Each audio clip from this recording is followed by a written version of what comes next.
Hi, and welcome to CMO Journeys. I'm Christian Manak, and on this show, I talk about the marketing leaders behind some of today's most interesting brands. We get into their career paths, how they think about marketing, and how they work with agencies. Aeris helps power large-scale connected IoT programs across areas like automotive, utilities, energy, logistics, medical devices, and even manufacturing. With connectivity in more than 190 countries and 100 million IoT devices worldwide. Susanna Song is Aeris' CMO. She brings a rare mix of newsroom experience, corporate communications, podcasting, executive moderation, and leadership to that role. Susanna, welcome to CMO Journeys. Thank you. I'm so glad to be here. We are so excited to have you on because you have such an interesting path. And I would love to dive into that, but I want to actually talk a little bit even further. I want to talk about maybe when you were in high school or just about graduating high school. Would people among you predict that you would end up as a chief marketing officer? Wow, that's a great question. I was very involved with leadership roles. So, National Honor Society, I was an officer, student council, very much involved. I started my own club. So, I had a lot of leadership roles. Um, Also, very involved in my church's youth program, doing a lot of speaking engagements, kind of leading programs. So I don't know about marketing. Everyone knew I was very driven. I could hold a crowd. I liked to lead and I love to write.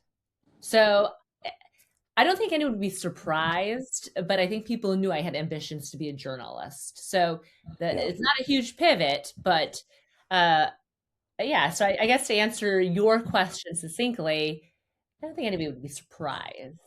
Yeah, I love that. So always had the leadership, but the marketing might have been not necessarily apparent at that time. Yes. So as you mentioned, and I mentioned in the beginning, you started your career in journalism, and you spent years actually as a reporter and anchor before moving into marketing. What did that newsroom teach you that traditional marketers often miss? Wow. A couple things.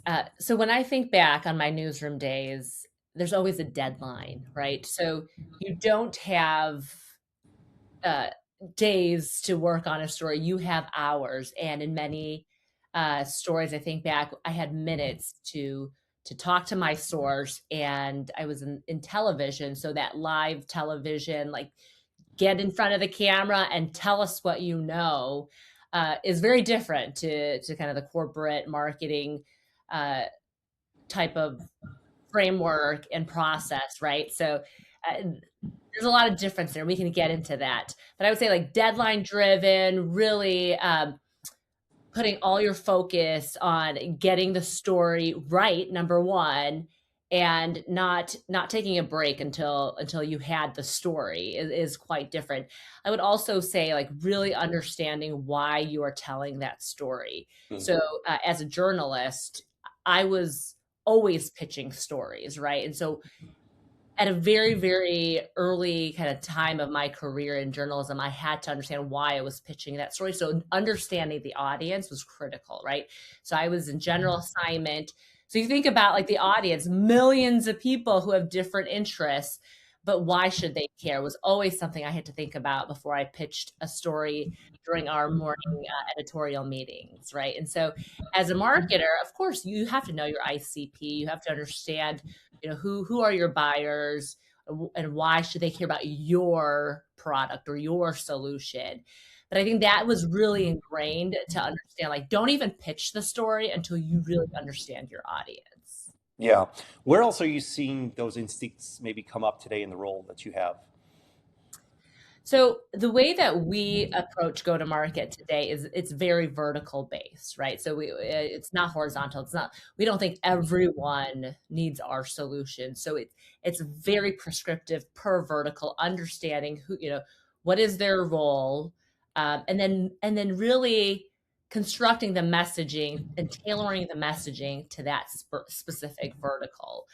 So I'm doing a weather story, like back in journalism, those journalism days, uh, to really understand like who's watching, right? So I knew like the younger generation, they're probably getting their weather from an app, but it's like the moms who are at home, who may have young kids, or the elderly who are watching, and why should they care? That was always something that I had to think about, like who's actually watching the news today, understanding the demographic. And that's something Yeah. like monthly, the sales team would come down to the newsroom and say, like, this is, this is the demo that we're going after. Make sure you're speaking to that age group.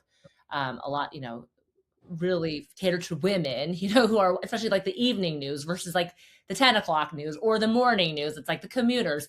So it's always trying to understand who is watching that program, and making sure that you're speaking to them and not just to a broad audience. And so again, that goes back to, I'm jumping around, but like to verticals, right? You're not trying to sell your solution to anyone, but like, so in auto, like what does the auto OEM care about versus healthcare, right? So it's not, and even within the healthcare vertical, we're very focused on subsets. So we're an IoT. So it's think about like remote medical devices. It's not for hospitals that are inside because they're connected broadband, but who needs a SIM, right? So what types of products or devices need a SIM that's connected cellularly? And so that takes the messaging to another, very laser focused type of understanding to be able to make sure that the buyer is like, yes, like I need that solution.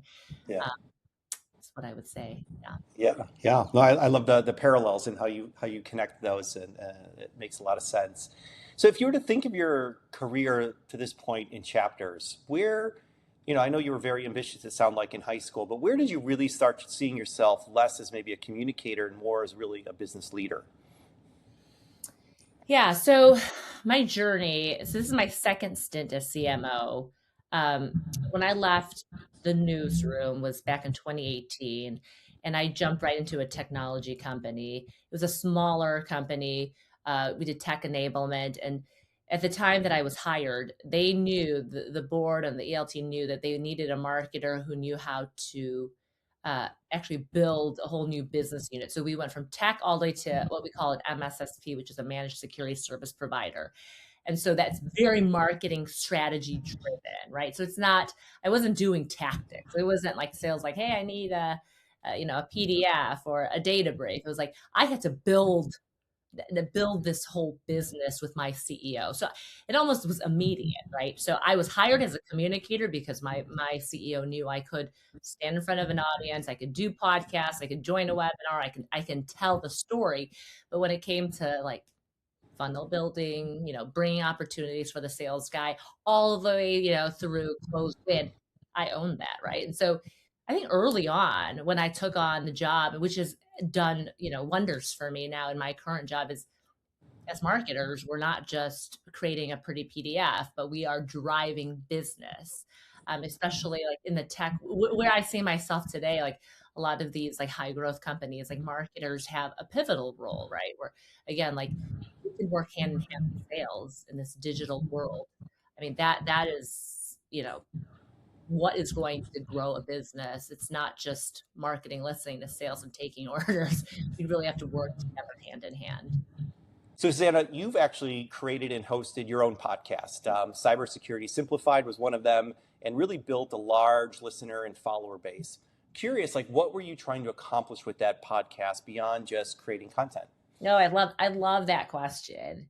So when I decided that I wanted to start a podcast, it's not that it was anything new or anything, profound, or I was now blazing a new trail. It was something that I knew I would love to do. So first it was like a passion project, right? It's like I love interviewing business leaders. Back in the day, I interviewed our former president, Barack Obama, when he was a senator in Illinois. I mean, no big deal interviewing. But what I saw, the opportunity I saw was how could I take cybersecurity, which used to be a very technical IT problem, and soon with all the ransomware that we were seeing and all the breaches, how do you make it an actual business problem that you can start to chip away at? Because it no longer falls on the role of an IT guy, but really now, if it's a business problem, it starts with the board, it starts with the CEO, it starts with the ELT but they don't know cybersecurity. They've been giving all the power, and they've been giving a budget to the IT guy. Okay, maybe the CISO, maybe the CIO, but really it starts, if you truly believe it starts from the leaders, then how do you make cybersecurity something that they can understand so that they have enough knowledge to be able to make decisions? And so the whole point of Cybersecurity Simplified, which was the name of the podcast, was to demystify cybersecurity. We wanted to get rid of all technical jargon and really make it easy, right, to simplify very complex technical problems, right? And make people understand, the decision makers understand the decisions they were about to make, right? And Right. so it was at a point where a lot of companies were starting to kind of reorg their organizations to, again, be very much like, we need someone who understands cybersecurity at the very top. But for some of the smaller companies who couldn't afford that, it was like CEO had to make decisions. So it was widely popular, right away, like globally. In fact, Spotify Wrapped, the first year that we launched, said we were in the top 5% of most shared tech podcasts, and we won Wow. best tech podcast um, by a couple organizations. But so to me, I knew it was resonating, and so I partnered with my chief technology officer at that time, and it just people we could cover so much. Like we weren't covering our solution or our, our product. We were covering like the news of the day. I mean, you think about it, there are breaches all the time that are happening. We were bringing on experts. We were bringing on, top CISOs who were saying, this is what you need to start focusing on, right? Because cybersecurity is no longer just tools either. It's a framework, it's a strategy. And so we would bring on some of the sharpest minds on the podcast and talk about how to really fortify, your security plans, and that really caught on. And so then, like, you take that, right, and then you can really build off of that selfishly. Now it's like I own the podcast; it's owned media, and so we created blogs, we created snippets. It became. We'd go to shows and be like, "Oh, you're the host of Cybersecurity Simplified." So it became it's brand equity now, and then you know naturally, if we are now like the thought leaders in cybersecurity, well, what is Susanna's company selling? We were an MSSP. We were managing security solutions for the SMB, right? And so they'd say, well, what are they managing? Maybe we need their help. We need their expertise. They sound like they know what they're talking about. And so it becomes this thing where, like, again, you're not going on the podcast to sell your solution, but you're talking about what matters to the buyer.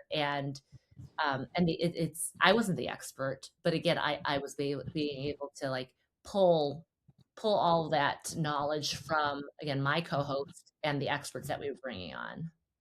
Yeah, such a great story. Obviously, a lot of why we're hosting this same podcast, here today with CMO Journeys. So, and I think a great lesson for agencies in thinking about they're always looking to get out there and get attention and get noticed by their prospects, and another opportunity and idea for them to maybe use for them. Curious, like if you have any maybe lessons, like if it was for an agency trying to create something like this, what maybe should they consider before they start to make it more valuable and effective for their ultimate goal? Yeah, I would say start again. If you go in like self-centeredly, being self-centered and thinking, okay, like what can I sell through the podcast? You're going about it the wrong way. It's more like, what do people care about? The people that you eventually want to be your clients, right? What do they care about? Where are they having questions or pain points? Where do they need your expertise? What are those topics, right? And then really, like, for the interviewer or the producer, whoever's bringing all that content together, like, what do you care about? Like, what are you passionate about, right? So I've started. So after Cybersecurity Simplified, I started two more podcasts, right? And I will say, to be completely transparent, this third one that I've started now at Aeris, which is, so it's owned by my employer, it started off a little bit slow because IoT is very niche, right? And then we're specific to like cellular IoT. And so it's very technical, right? And so, again, I had to think about, I would love to talk about Aeris and all the wonderful things we're doing, but like what's happening in the industry? And there's so much happening. And so the first few, and even some of the suggestions I was getting, I was new when I first kicked this or launched this podcast. I was like just trying to take in all the feedback from my coworkers. But I realized that I had to actually stop and think about like well, first of all, who do I want to attract to this podcast? And again, number two is like, what do they care about, right? Because there are now tens of thousands of podcasts out there, right? So why should they care about IoT now? Or excuse me, IoT Real Talk. That's the name of the podcast. And so even the name of the podcast, I had to think about like what was the mission, right? So I wanted just like candid conversations. So I invited my chief product officer to be my co-host, and he and I agreed like there's a lot of data out there. There's a lot of white papers. Everyone thinks they know, where the industry be headed. Like, let's just have candid conversations with people who have IoT programs. So yes, we'll sometimes have analysts on. Sometimes we'll have like influencers on, but really I want to hear from the ones who are leading and managing these huge global programs because it's not easy, right? Yeah. So they don't have all the answers, but they tell us like these are like the areas where we're having a lot of trouble. Because again, with IoT in the cellular world, you have devices that are headless, right? Like nobody's manning them, so they're remote, they're out there, but you've got thousands, millions of these devices, and they're all connected by different carriers, right? Different telcos.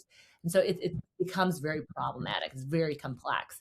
And so it hits every industry. So we've got people on our podcast from auto, from utilities, from healthcare. Recently, I had someone who does like smart watches for kids, a guy who actually sells carbon credits by actually using cook stoves, right? His target audience is third world developing countries, and he sells cook stoves. He saves carbon emissions, and then he's able to sell those as credits. It's stuff that I never even knew happened today, but he uses our platform, and so he's actually one of our customers. And I'm like, tell us your story because it's very unique and it's very differentiated. That you are like in these developing countries, you're saving lives because all actually like using all that smoke. If you don't have an electric stove or what they sell as cook stoves, it's actually like very detrimental to a lot of the children and women. So he's like saving lives. It's an IoT for good story, and he's able to monetize it, right? So it's a growing, thriving business. And who would have thunk, right? Like you think of IoT and it makes you want to fall asleep, but it's a great human interest story, right? Yeah. So we're getting these like great stories about people like who have these amazing IoT use cases, and it's not always perfect. It's not, they have problems as all businesses do, and like let's talk about it. Let's see. Like I want to hear from you, and that's become really really popular, right? People want to hear those different stories and see like how do they relate to those challenges. Yeah, no, I love that, and I think podcasting is so powerful, and you have to have a passion for it as well. I love having these types of conversations and meeting such interesting business leaders and hearing about their journeys. So I could definitely relate. So I'd like to get into some of the work now at Aeris. You'd mentioned obviously you've launched a podcast, and in my research, kind of as an outsider looking in, it looks like it's really entering a major growth and positioning chapter. When you came in, I'm curious, what you saw as the biggest marketing opportunity. In my current role as CMO. Yeah. Yeah. So when I started about a year and a half ago, we actually were just launching one of our. It's our first and foremost value added service. So think of IoT, it's become very commoditized. It's a race to like the lowest price, and so you think about global programs and these, and a lot of times life or death type of devices, right? Cars are all, they're so, think about how an SDV is now built, a software defined vehicle, all the technology, like computers on wheels, right? But if someone were to hack into that car, or you have, some sort of health, a medical device, right? That is monitoring your glucose, and so if something happens to that, and you're not able to get the right data, I mean, it could be life or death situations. Um, we were able to launch when I first started, so a cybersecurity application that sits on top of our platform. And it's the first fully integrated cellular security solution, so that it sits right on top of our core network. And there's visibility into your device, into the traffic, into the network. Um, but it's new, right? So that was my biggest challenge. So coming to Aeris, like, yes, people understand IoT. We've got customers. We have 7,000 customers on our platform. But now we're trying to sell this, this value added application, right? Where we know, like, it's an attack vector, right? Like, the bad guys are going to go after IoT. But how do you now tell a market that, again, they want the lowest price, right? Like that. So it's really education. It's that awareness, right? It's helping not just like the market, but helping the company understand, right? That it takes time. It takes time to educate a market. And if you are targeting a security buyer, they also have a limited budget. They have to prioritize where they want to spend those dollars. And so I would say trying to educate there is not one fix, right? You have to look at multiple channels. You have to make sure you're using the latest technology. So I had to essentially rebuild the marketing engine. So, I got so some of it was like reorging my team. It was also introducing them to concepts like let's do podcasts. We also hadn't been going to events prior to starting. It's like, let's go to vertical specific events where we stand out, right? And so we could go to dozens of IoT shows, but we're one of them. So it's trying to find like that differentiation. We know we've got an awesome solution now, a new security solution that none of our competitors have. But how are we going to get that message to the right buyer, right? And so Yeah. so again, if I'm going to do events, I'm going to go to vertical shows. I'm going to go to very vertical specific shows where we are a very different type of vendor. So we were at HIMSS. We go to a lot of transfer logistics shows. So long haul trucking is a major vertical of ours. It's trying to find like unique shows. Retail is another show, but maybe not going to the biggest retail shows, but shows where we know like our buyer, again, because we're very niche. It's very specific to like the use case of those buyers going to those type of shows. And then again, like the podcast was another unique way of getting our messaging out. It's inadvertently though, right? Because again, it's not a podcast where we're selling anything, but it's really getting like our voice out there, right? It's getting in our some thought leadership associated with our brand out there. So I would say like kind of those areas I had to help again internally help the internal folks understand that it's not going to happen right away. But now, like a year and a half in now, like our pipeline is strong. The other thing that I didn't mention is we are probably so about 90% of our customers are through the channel, right? And so a lot of partner enablement. It's empowering our partners to be able to sell our solution. And if you know the channel, like a lot, it's contending with other vendors in their stack, right? And so it's trying to be sticky also with our partners to make sure that they're excited to sell our solution. And so that also is another muscle. Like we really had to flex to create the right framework for channel enablement. And we're still trying to figure out, right? Like, and every partner is different. So while we have a framework, we've got like great demand gen templates. We also know every partner is different. So my team does a great job at making sure that they can customize and tailor to each partner's needs and territories, right? And again, a lot of our partners are in EMEA and APAC. So then you also have to translate and localize to their language. So Right. there's really a lot to it, but I think when I if I were to look at everything I've done in the last year and a half, it's really understanding what does the buyer want, what do they need, and whether you're going direct or through the partner, right? Because again, our partner ecosystem is very large. Is giving them the right tools also to empower them to understand the messaging that they're going to carry forth on your behalf. Yeah, yeah, I'm sure the partners definitely adds a unique, challenge and opportunity in terms of getting your message out there. So curious, when you think about the marketing challenges that you have ahead for you over the next, 6 to 12 months, where do you feel outside partners, and by partners I mean here maybe agency type partners, consultants, can make the biggest impact for a company like yours? Yes, that's a great question. I would throw back exactly. I mean, if I could just even repeat my last answer. So I want to be able to please and delight my customers and make sure that I am listening carefully to even the prospects and to the leads. I would give that same advice to the agencies, right? So they have a lot of clients, right? And that's how they're going to grow their business. And I get it. But not every client does go to market the same way, nor do they have the same solution or the same type of customers.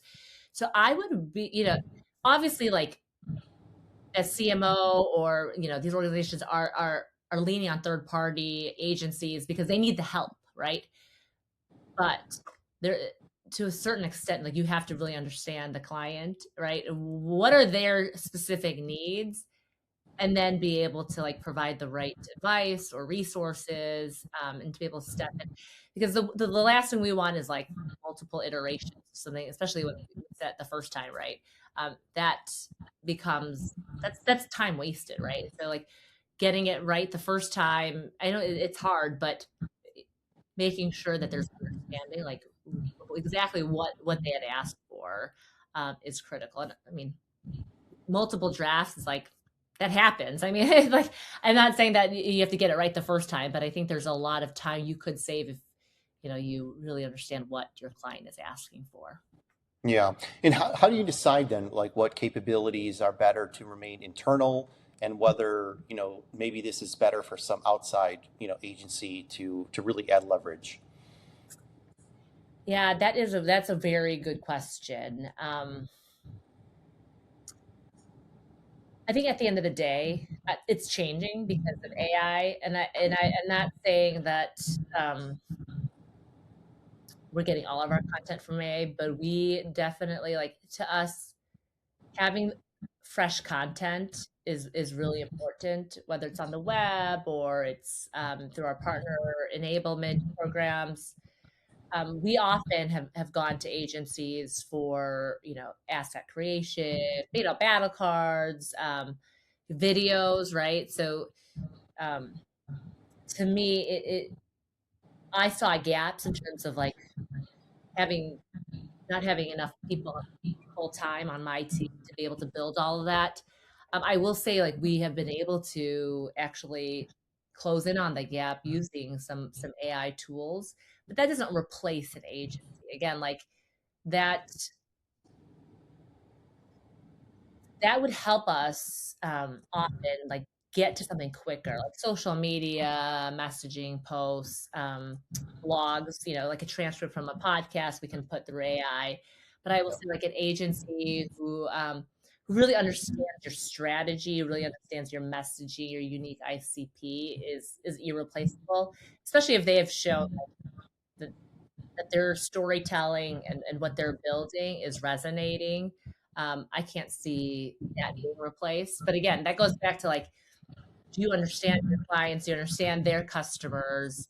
I think if you can do it well, um, there should there'll always be room for a PR agency to have a relationship and a partnership with an organization. Yeah, sure.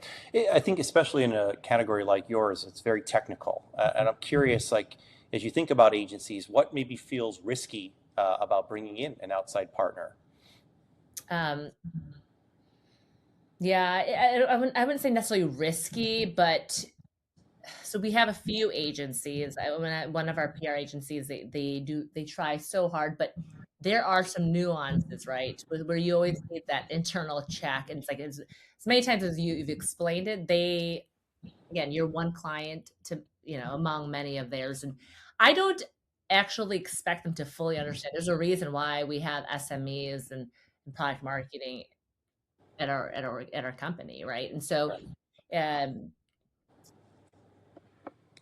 but it becomes like without sounding like a broken record, if you've explained it to them once, twice, three times, I'm okay. But I mean, if you're constantly repeating, like we don't use that term, or um, we need to continue to further that messaging, but they can't get like the foundation right. That becomes worrisome, right? It's like, are they really listening, or are we always starting from scratch? Or if they're replacing their own team, right? So then you get someone new, and you're starting from ground zero. So Yep. I think those are maybe some of the challenges that and it's not just at Aeris, but like at previous In companies. general. Yeah. Yeah. Yeah. Well, this has been a really good conversation. I want to shift gears and just ask something more on a personal side. I know you mentioned that you have 3 kids. Yeah. I know this past weekend you mentioned baseball.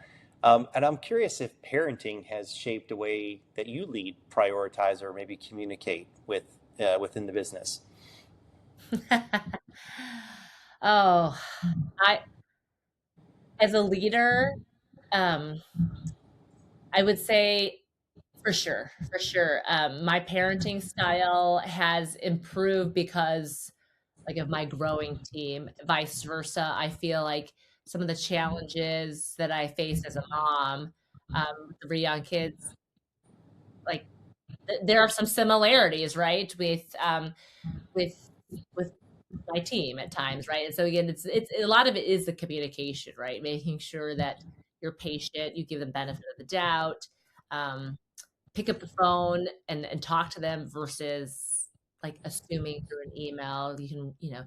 There's like all that tone or like assumptions. It's just to me, it's a waste of time, a waste of energy.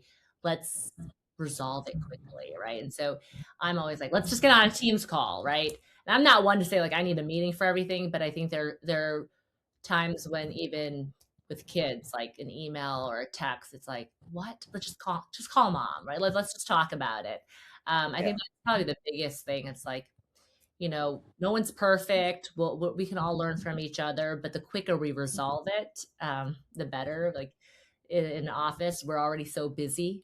Let's not overcomplicate things, and let's not get our egos or emotions in the way of doing good work, right? Because everyone on my team, they're in the right seats because they're all doing a good job. But sometimes, you know, as imperfect, flawed people, right? Things happen, and if we give each other the benefit of the doubt, I think it goes a long way. Yeah, yeah. No, I would agree with that. And as a father of a daughter, yes, the communication gap sometimes is real, but I have also learned a lot about that, so I can relate. So I appreciate that story. So Susanna, this has been a really good conversation, great insights. I really appreciate you coming on. To everybody watching at home, don't forget to follow CMO Journeys for more CMO conversations on the marketing leaders that are shaping what's next. I'm Christian Madak. Thanks for tuning in, and we'll see you on the next episode.